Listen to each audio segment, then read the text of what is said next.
Yes, alright, mukwana gwange tuba tukwaniriza ku Jika Media ensibuko ya mawulire. Gwatanaba kubanga subscribinga, gena maso subscribinga, likinga, commentinga, tusobola kubanga munange tutambula fena.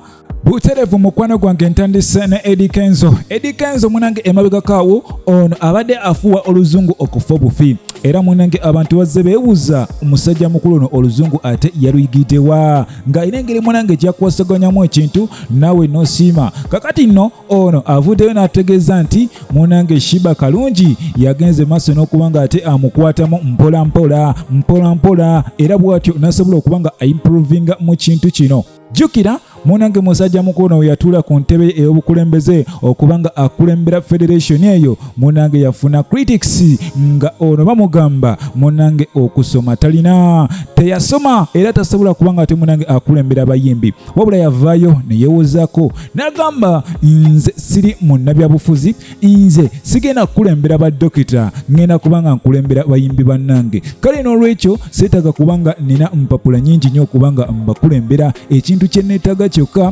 kubanga nsobola okubanga ate mbatuusa mu makula gennyini ge beetaaga ngamba copyright n'okubanga asobola obbakulembera kw'ossa n'okubanga ate alina experience.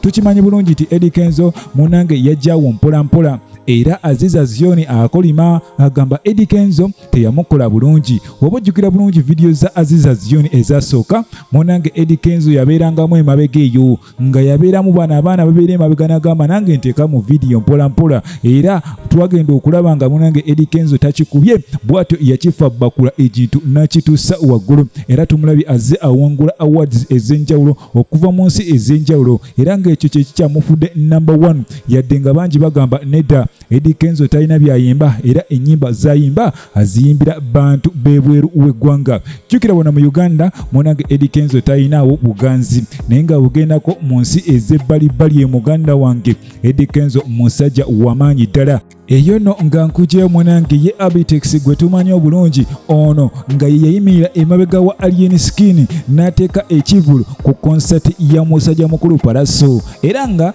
ono munange avuddeyo n'ategeeza nti ye ebyokusoma naye teyabigenda nnyo. Ono agamba ekimu ku kyamujja mu kusoma muganda wange akasente kali keesaze era nga awo yalina n'obuzibu nti yali akola nnyo emirimu gy'okumakyawo ng'atuuse leeti gossa n'okubanga ebyokuzuukuka ekiro ebyo byali tebimukolera ddala. Munange ensangi zino osanga omwana owa nasale naye nga takisi oba baasi zaabwe nga zimukima ku ssaawa 11 ez'okumakya n'ogamba mazima omwana agenda kusoma biki. Kakati ino Abitex atugambye nti ye munange okusoma teyakugenda wala wabula yatuwazaako kyasobodde ebintu nabyesonyiwa olw'ensonga akasente kaali tekaliiwo kale nga taata tasobola kubanga munange amwongerayo bw'atyo naye n'agenda maaso n'okola ebibye. Mu ngeri yeemu munange ne Palaso avuddeyo n'ategeeza nti naye famire ye yali temukkiririzaamu ono ng'atandika olugendo lwe olw'okuyimba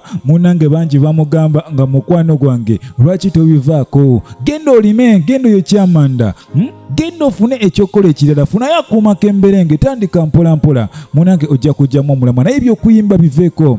Jjukira ono yayina muganda we amanyiddwa nga AK47 era nga AK47 ekintu kye kyali kikutte. Jjukira ono emabega waliwo omusajja amanyiddwa nga Dr. Jose Chameleone kale yasapootinga nnyo AK47 wabula mu byensimatu Bambi ono yatuvaako. Kakati Palaso agamba yadde byonna byayogerwa munange teyalekeraawo ono yagenda maaso n'okubanga munange akuba omuziki era mwana tu bw'atyo we yava mu komera. Jjukira ono yasibwako mu mawanga ag'ebweru ye bunaayira wabula we yadda wano munange yatandika ne iti.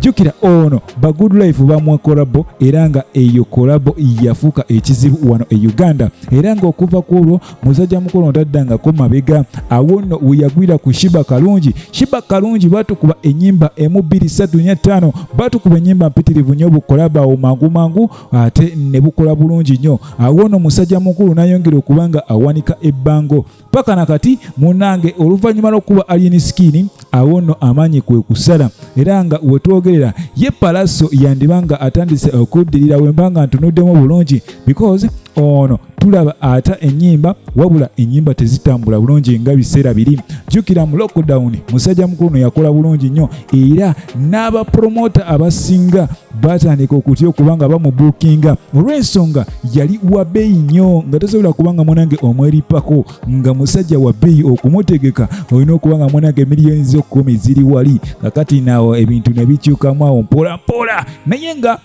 ategeezezza munange gwe omuvubuka atandika oba ayingira industry ebiseera ebisinga bwe bakulaba ng'otandika tebagenda kubanga bakusapootinga. Yes, ate singa otandika n'olemerako ne kiyitamu muganda wange bagenda wulira ogonogonogo era bajja kwagala okuteeka wansi. Naye munange ebintu bikyuka. Mukama Katonda wabanga yakuwadde munange tewali agaana. Bw'atyo Palaso yakikuba naye ategeezezza omuvubuka genda maaso tolemerako.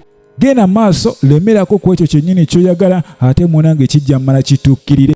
Eyo nga nkugyemu okwano gwange ye Tamale Junior ali wano akolima. Tamale Junior agamba munange Abannayuganda temusiima mwandibadde musiima omukulu Alaze Iculi. Jjukira ono munange yatuvaako ng'era yakubwa masasi bw'atyo n'agenda ekaganga eyo abantu gye batambuliza obugongo nga obwato. Naye musajja mukulu yali akoze kyamaanyi nnyo okubanga ate munange atumbula omutimbagano. Ono ye yavaayo n'alaga abantu nti ku social media munange osobola okyusa ekintu, osobola okyusa ensi ng'okozesa omukutu ogwa social media. That's why munange kati ku ssaawa eno omukulu Nobody ataddeyo n'ag'omu buto okubanga ajjawo TikTok olw'ensonga TikTok munange obubaka bwonna buyitawo. Obubaka bwewandibadde tofuna ku radios ku TV munange ku TikTok obufuna era nga omu ku abo abajjayo ekintu kino okuba nti osobola oyisa amawulire ku TikTok ye musajja mukulu Alaze Iculi. Amazima amatuufu Isima lwe yafa twanafuira ddala era bino byonna bye tuzze tubibagamba nti bannanga aba opposition mwalya tubadde tubibagamba on expense of our lives. Kabuli kimu kiriko omuwendo naye olukwate eggwanga lino terisiima bazira. Isima singa yaziikibwa Kololo yazibula abantu amaaso oyo omugenzi. Isima yatwanalizingiranga ebintu. Isima singa alina oluguudo Jajja all access Isima street singa weeri. Naye bano ababbi abali mu opposition abali essente bemuyita abazira. Omubaka yafudde naye ng'ayambye ekyensi okuggyako buterevu mukwano gwange naawe ne nkujjukiza nti obadde ku Jika Media ensibuko y'amawulire. Gwatanaba kuba ng'osubscribinga genda maaso subscribinga likinga commentinga tusobola okuba nga munange tutambula ffena. Nsaba Mukama Katonda bankomere mweraba.